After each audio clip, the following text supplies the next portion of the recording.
Om Shanti. Good morning. साकार मुरली 13 मई 2023। बाबा की मीठी मीठी मुरली हम मीठे मीठे बच्चों के मीठे मंथन के लिए।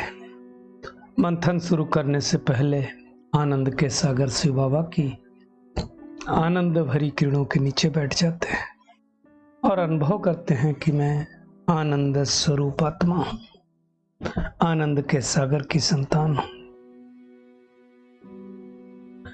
आज की मुरली को अगर देखा जाए तो 2-3 खास शब्द बाबा ने यूज किए हैं। एक तो बाबा ने भक्ति मार्ग की सीढ़ी और ज्ञान मार्ग की सीढ़ी का उल्लेख किया है और दूसरा ईश्वरीय जादूगरी के बारे में बाबा ने बताया है।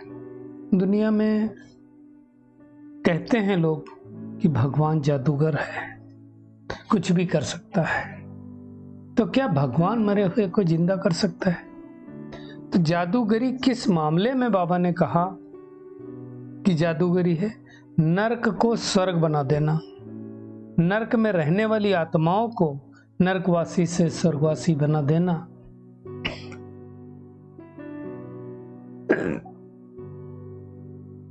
ये बहुत बड़ी जादूगरी, छोटी जादूगरी नहीं। किसी का एक स्वभाव संस्कार बदल पाना बड़ा मुश्किल होता है। कोई क्रोधी व्यक्ति हो और उसका क्रोध दूर कर लो, ये बड़ी बात है। लेकिन नरकवासी से स्वर्गवासी बनाना, पतित से पावन बनाना, ये जादूगरी एक जादूगर रत्नागर निराकार परमपिता परमात्मा शिव बाबा ही सिखलाता है। बाबा सिर्फ एक ही बात कहता है कि बच्चे मुझे फॉलो करो, तो क्या बन जाएंगे? राजाओं का राजा बन जाएंगे। आत्मा को पवित्र बनाएंगे तो सतयुग त्रेता में शरीर तो पवित्र मिलेगा ही। करना क्या पड़ेगा? इंश्योरेंस करना पड़ेगा। पुराना तन मन धन इंश्योर कर दो तो नया मिल जाएगा। थोड़े दिन पहले भी बाबा ने इस बात को कहा था। ऐसा सच्चा सौदा इस पुरुषोत्तम संगम युग पर बाबा ही आकर के सिखलाता है। तो ये हो गई ईश्वरी जादूगरी की बात। बाकी ऐसी कोई जादूगरी नहीं करता है जैसे दुनिया में जादूगर लोग नहीं दिखा देते। इंसान को कबूतर बना देंगे, है ना, कपड़े को गायब कर देंगे, नोट को गायब कर देंगे। वो सब बाबा काम नहीं करता। अंधविश्वास की बात नहीं करता। जो प्रैक्टिकली फिजिबल है, पॉसिबल है, वो बातें बताता है। दूसरा, बाबा ने भक्ति मार्ग की सीढ़ी बताई। अब देखो, भक्ति मार्ग में बाबा ने क्या कहा? तुम भक्ति की सीढ़ी चढ़ते रहते हो। कौन? दुनिया वाले। और हम बच्चे ज्ञान की सीढ़ी चढ़ते रहते हैं। लेकिन दोनों सीढ़ियों में फर्क क्या हो गया? भक्ति की सीढ़ी जब चढ़ते हैं तो जितना हम भक्ति में चढ़ाई करते हैं, मतलब धक्का खाते हैं इधर उधर, उतना आत्मा नीचे उतरती है। इसको अच्छी तरह से समझना है। उतना बाबा ने कहा नीचे आते हैं। और जितना हम ज्ञान की सीढ़ी चढ़ेंगे उतना क्या होगा? सदगति को पाएंगे। आप देखो, भक्ति हमने द्वापर में प्रारंभ की, तब हमारी भक्ति कैसी थी? अविवेचारी। अविवेचारी भक्ति उसको कहा जाता है जो एक की भक्ति की जाती, यानी उस समय निराकार परमपिता परमात्मा की ही भक्ति होती थी। अच्छा, समय बीता, फिर देवी देवताओं की भक्ति प्रारंभ की, वो भी ठीक था। और समय बीता, कलयुग में आ गए तो जो प्रकृति के 5 तत्व देते थे उनकी भी पूजा, पत्थरों की पूजा, पहाड़ों की पूजा, पेड़ों की पूजा, तो भी भक्ति हो गई। तो हम नीचे गिरते आए ना, इसलिए बाबा ने कहा भक्ति की सीढ़ी जितना चढ़ते हैं उतना नीचे उतरते हैं और धीरे धीरे अंधश्रद्धा में चले जाते हैं। तो आज प्रकृति के 5 तत्वों को ही पूजा करने, अरे इंसान की पूजा करने लगे जो प्रकृति के 5 तत्वों से बना। अब इंसान कोई भगवान हो सकता है क्या? समझने की बात। तो ये डिफरेंस सिर्फ परमपिता परमात्मा आकर के समझाता। कोई साधु सन्यासी महात्मा नहीं समझा सकता है। और ना साधु सन्यासी महात्मा ये कहेगा कि मैं परमधाम से आया हूँ, मुझे याद करो, मैं तुमको ले जाने के लिए आया हूँ। कहना आएगा ही नहीं, वो कह ही नहीं सकता कि मैं परमधाम से आया हूँ, तुमको ले जाऊंगा, मुझे याद करो। इन महावाक्यों की कॉपी दुनिया में कोई नहीं कर सकता। आप इसको थोड़ा विजुलाइज करके इस्तेमाल करके देखो। ये वही परमात्मा बता रहा है जो बीज रूप है, सत है, चेतन है, आनंद का सागर है, ज्ञान का सागर है, पवित्रता का सागर है और फॉर एवर है पवित्रता का सागर। एक समय के लिए नहीं है। बाबा ने डिफरेंशिएट किया कि देखिए, मैं हमेशा के लिए पवित्रता का सागर, ज्ञान का सागर हूं। तुम भी ज्ञान के सागर बनते हो, पवित्रता के सागर बनते हो, परंतु लिमिटेड अर्थात सतयुग त्रेता में, और भगवान अनलिमिटेड रहता है। अब अगर हम भी अनलिमिटेड हो जाएं भगवान की तरह से, तो खेल सृष्टि पर होगा ही नहीं। तो खेल खेलने के लिए क्या चाहिए? कैप्टन भी चाहिए, कोच भी चाहिए, खिलाड़ी भी चाहिए और दर्शक भी चाहिए, नहीं तो खेल होगा नहीं। ऐसे ये सृष्टि नाटक मंच है, इसमें भी खेल चलता है, इसमें सभी हैं। तो ये बातों को अच्छी तरह से समझना है। बाबा आकर के हमें लक्ष्य देता है। क्या लक्ष्य देता है? कि अब तुम प्योर बनो, देवी देवता बनो, लक्ष्मी नारायण जैसा बनो, और क्या करो? लक्ष्य सोप से आत्मा रूपी मैले कपड़े को साफ करो। देखिए, भगवान अच्छी तरह से समझता है ना। तो ये जब मुरलियाँ चली होंगी उस समय शायद लक्ष्य बना होगा। तो लक्ष्य और लक्ष्य, बाबा जिससे याद रहे ऐसी वर्ड यूज करता है।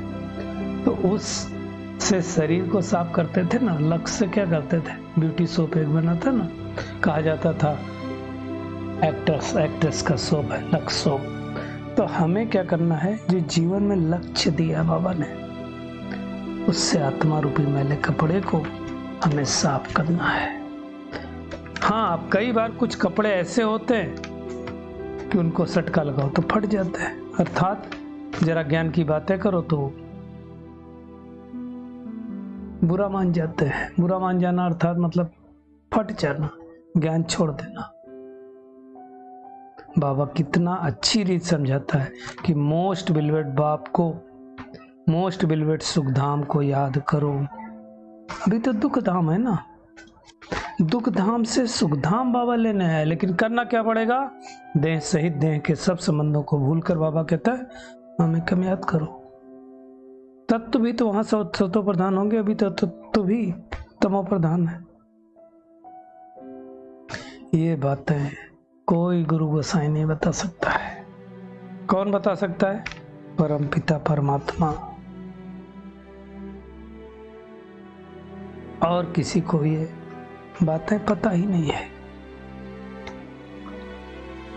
तो अब हमें क्या करना है? अपने घर शांति धाम परम धाम की चलने की तैयारी करनी है। सन्यासी लोग हद का सन्यास करते हैं, यह है बेहद का सन्यास। अब वो हद का भी सन्यास करते तो कितना माल मिलता है। कई सन्यासी लोग भी बाबा के ज्ञान में आ जाते हैं। तो बाबा कहते हैं ड्रेस बदली करो, तो गिरवा रंग पहनते हैं। फिर जाओ अपने घर पर ज्ञान सुना करके, और स्त्री को ज्ञान सुनाओ तो देहभान टूटे। नहीं तो देहभान तो उनको जबरदस्त आ जाता है, क्योंकि ज्ञान तो आ ही जाता है। ये ज्ञान नहीं आता है, दुनिया का ज्ञान तो आ ही जाता है ना। तो बाबा कहता है कि मैं माताओं के द्वारा सबका उद्धार करता हूं। बाकी चरणों में गिरने की बात नहीं है। हर एक को, जैसे बाबा भी तो हर रोज नमस्ते करता, तो हमें नमस्ते राम राम का सबको जवाब देना है। इस पुरानी दुनिया से मुख मोड़ना है। श्री कृष्ण का एक चित्र है ना, स्वर का गोला हाथ में और पीछे नर को लात मार रहा है। तो ऐसे हमें भी बुद्धि से नर को लात मारनी है। कितनी प्राप्ति है कितनी बड़ी जादूगरी है पतित को पावन बना देना। बाबा ने कहा देखो, मम्मा और बाबा, मम्मा तो कुमारी थी और बाबा अधर कुमार था, लेकिन दोनों ने पहला नंबर लिया। मम्मा ने तो और पहले ही लिया है ना। तो बाबा कहता है अब तुम सबको मेरे पास आना है। वी आर ऑल ब्रदर्स, आत्मा के नाते हम सब भाई भाई। तो हमें क्या करना है? भगवान जो सुनाता है अर्थात मुरली में जो कहता है उसको सुनकर फिर चलते फिरते योग में रहना है। बाबा कहता 8 घंटे भले सर्विस करो, वो सर्विस लौकिक सर्विस, बाकी 8 घंटा आराम करो और 8 घंटा 888 का बाबा ने रूल बता दिया। अब बाबा ने कहा ये झाड़ बिल्कुल सड़ गया है। जैसे बनियान ट्री का बाबा कई बार एग्जाम्पल देता है ना, साइड से तना वना सब सड़ गया, साइड से जड़ें निकली है। तो अब जो परम पिता, परम शिक्षक, परम सदगुरु है वो समझा रहा है कि तुमको मैं वापस ले जाऊंगा, खाली तुम क्या करो, मुझे याद करो। तो क्या आज का होमवर्क है? एक तो लक्ष्य रूपी सोप से आत्मा को स्वच्छ बनाना है, अपने तन मन धन सब कुछ इंश्योर करके सच्चा सौदा बाबा के साथ करना है। अंतमति सो गति होने के लिए क्या करना? पुरानी दुनिया से बुद्धियों घटा देना है, स्वीट साइलेंस को याद करना है। आज का बाबा का वरदान है हद की दीवारों को पार कर मंजिल के समीप पहुंचने वाले उपराम भव। बाबा कहता है किसी भी प्रकार की हद की दीवार को पार करने की निशानी पार किया और उपराम बना। उपराम स्थिति ने बाबा ने आज वर्णन किया, अर्थात उड़ती कला। ऐसी उड़ती कला वाले कभी भी हद में लटकते वाटकते नहीं, उन्हें मंजिल सदा समीप दिखाई देती है। वे उड़ता पंछी बन कर्म के इस कल्प वृक्ष की डाली पर आएंगे। बेहद के समर्थ स्वरूप से कर्म किया और उड़ा। कर्म रूपी डाली के बंधन में फंसना नहीं, कर्म करना है, लेकिन मन बुद्धि से डिटैच होकर के बाबा को याद करना है। कल भी बाबा ने डिटैच की बात की थी। स्लोगन है अनुभवों के 30 बनो तो माया के भिन्न भिन्न रायल रूपों से धोखा नहीं खाएंगे। माया तो रायल रूप से आती है, किसी भी संबंध के रूप से आती है, तो हमें उससे धोखा नहीं खाना है। चलिए परमात्मा किरणों के नीचे बैठ जाना है और महसूस करना है मैं परमात्मा की संतान, लक्ष्य रूपी सोप से आत्मा रूपी मैले कपड़े को साफ करने वाली, पवित्रता के मैनर्स धारण करने और कराने वाली, अपना तन मन धन इंश्योर करने वाली कोटों में कोई आत्मा हो। ज्ञान की सीढ़ी चढ़कर स्वयं को जीवन मुक्ति का वर्षा देने वाली, हद की दीवारों को पार कर मंजिल के समीप पहुंचने वाली, उड़ती कला में जाने वाली आत्मा हो। अनुभवों के 30 बनकर माया के भिन्न भिन्न राय रूपों को पहचान कर सतर्क रहने वाली सफलता मूर्त आत्मा हो। एक बाप से सच्चा सौदा करने वाली, अपना तन मन धन इंश्योर करने वाली, एक बाप के कदम पर कदम रखकर चलने वाली पद्मा पदम भाग्यशाली आत्मा हो। शुक्रिया मीठे प्यारे बाप दादा, शुक्रिया आप सभी का इस मीठे मंथन के लिए। ओम शांति।